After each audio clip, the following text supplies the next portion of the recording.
Hello everyone, welcome to Tisha's tutorial. So today I am here with part 2 of class 8 chapter 1, that is crop production and management.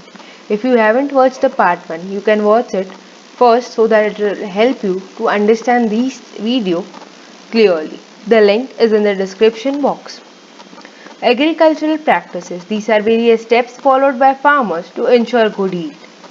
These are classified as followed. Soil preparation, which is further classified into plowing, leveling, applying fertilizers, selection and sowing of seeds, irrigation, weeding, crop protection, harvesting and storage. We will see each of this step in much more detail in our today's video. Soil preparation. It is the very first step in the process of cultivation.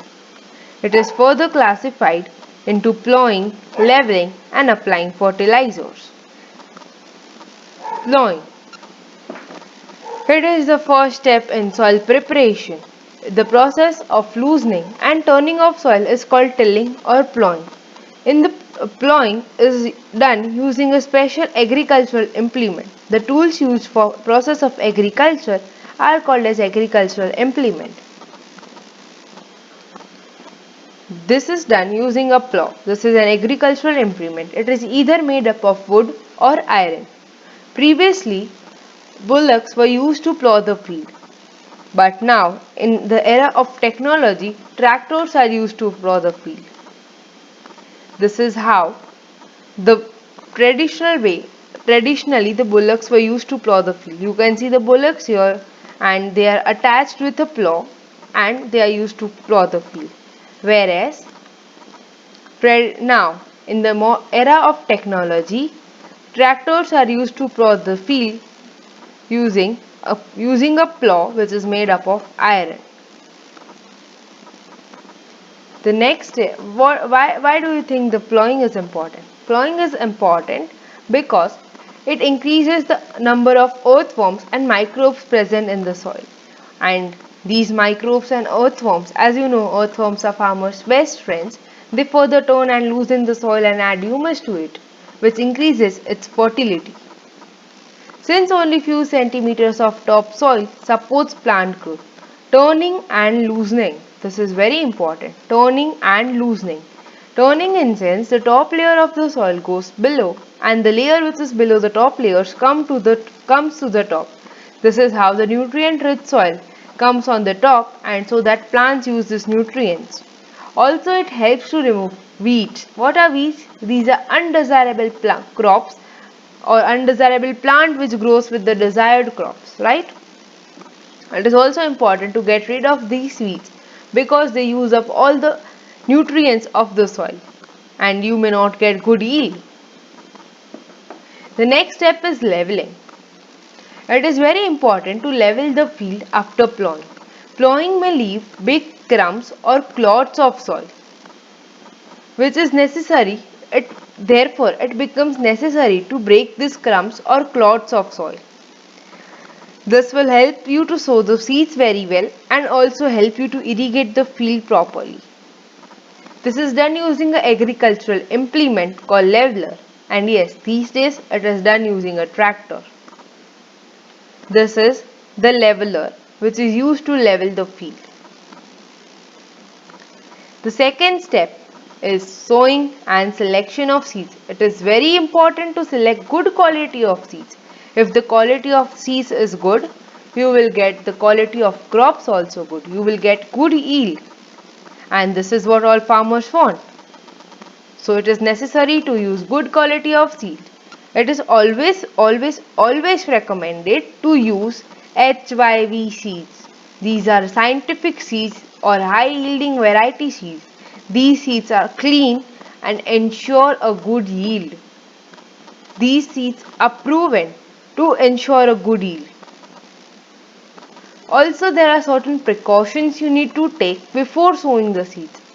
You should not sow too many seeds together. It will lead to overcrowding. And overcrowding of seeds leads to competition for water, sunlight and nutrients among the young emerging plants, as these young emerging plants won't get sufficient space to grow. Also, it is necessary to sow the seeds at correct depth. Seeds should neither be sown too deep or just on the top layer of the soil. These days, the process of sowing is again done using tractors. This is very good method to sow the seeds instead of sowing them manually. As sowing manually, you may sow them too deep, or you may just put it on the top layer of the soil. But these machines ensure that there is no overcrowding of seeds, and also seeds are sown at the correct depth. The next step in the agriculture process is irrigation. It refers to artificial application of water to the soil or to the crops. As you know that rains are not throughout the year, but farmers grow crops throughout the year. We have learned in the previous video that there are certain seasons for sowing and harvesting the crops, whereas there is no rain available always. Also, there are certain areas where there is scanty rainfall. So irrigation is very important, and you all know that plants need water for their growth. Where do you get this water from irrigation? As there is no rain, you get this water from wells, rivers, lakes, etc. Now there are two types of irrigation. One is traditional method. Example of traditional method of irrigation is canal irrigation, furrow irrigation, chain pump or mode, that is the pulley system. Now these traditional methods are time consuming, also they require a lot of water, and it is not necessary that at every place you may have a huge amount of water. And to use these techniques of irrigation, you must have a proper water source. Also some farmers use groundwater to irrigate their fields. But in modern methods, sprinkler and drip irrigation are used. Sprinkler irrigation is similar that you're artificially creating rain inside your field.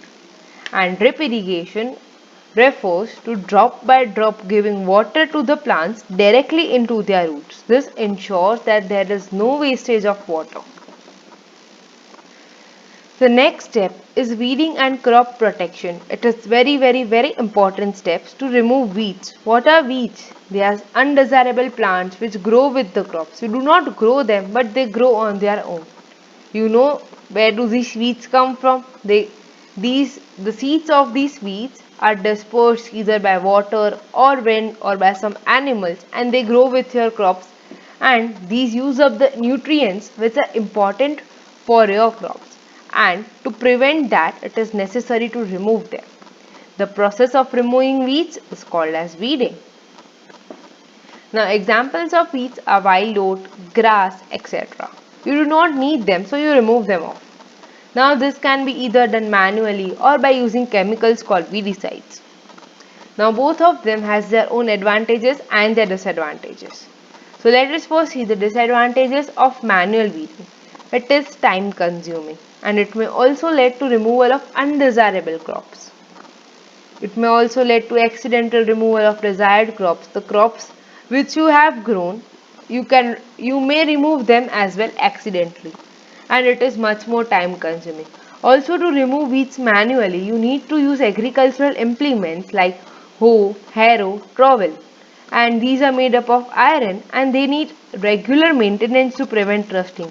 You need to oil them regularly so that they do not come in the contact of moisture or in the contact of air, and they do not rust. But yes, there is no harm to the health of the farmers here. Whereas when you use weedicide, it is a chemical that is used to destroy weeds. Now, if you use chemicals, the soil quality will deteriorate. It is the very first disadvantage of using weedicides. Examples of weedicides are Dalepen, Metachlor, Cyzesian, etc. There are many more available in the market, but these are few examples. Now if you use weedicide, your soil quality will deteriorate. Also these are harmful for your farmers. Not only weedicides are used, but also pesticides are used to protect your crops from the pests. What are pests? They are animals like rats or insects, various insects which harm your crops. So to protect them, to protect your crops from these such insects and such animals, farmers use pesticides. These pesticides are very harmful for human health, as well as for the health of the farmers who spray them, as they may inhale it. Therefore, it is always recommended to wash your fruits and vegetables before consuming them. The next step is harvesting. After your crops are grown, it is very important to harvest them. The process of cutting and gathering of crops is called harvesting. Now, these harvesting of cereal crops is done with the help of sickle manually, and sickle is an agricultural implement looking similar to a hook, or by using a harvester. After harvesting, the grains are separated from the rest of the plant or the chaff of the plant. Now, this is done either by threshing and winnowing, or only threshing, only winnowing. There are various methods used for different grains. Now, threshing can be done manually as well as with the help of thresher. Also, combine harvester can be used for both winnowing as well as threshing. The next step is storage. After harvesting the crops, it is very important to store them correctly. And yes, storage is the last agricultural process. Now, before packing the grains into gunny bags, it is necessary to sun dry the grains. Grains are always sun dried to keep them free from moisture. Also, the storage area is kept free from moisture as well as from the pests. Now, the bulk storage of grains is done in granaries and silos. These are the special areas where the grains are stored. Oh, we are at the end of the video. So I hope you are clear with the today's lecture. Thank you so much for watching my video till end. Do not forget to like, share and subscribe.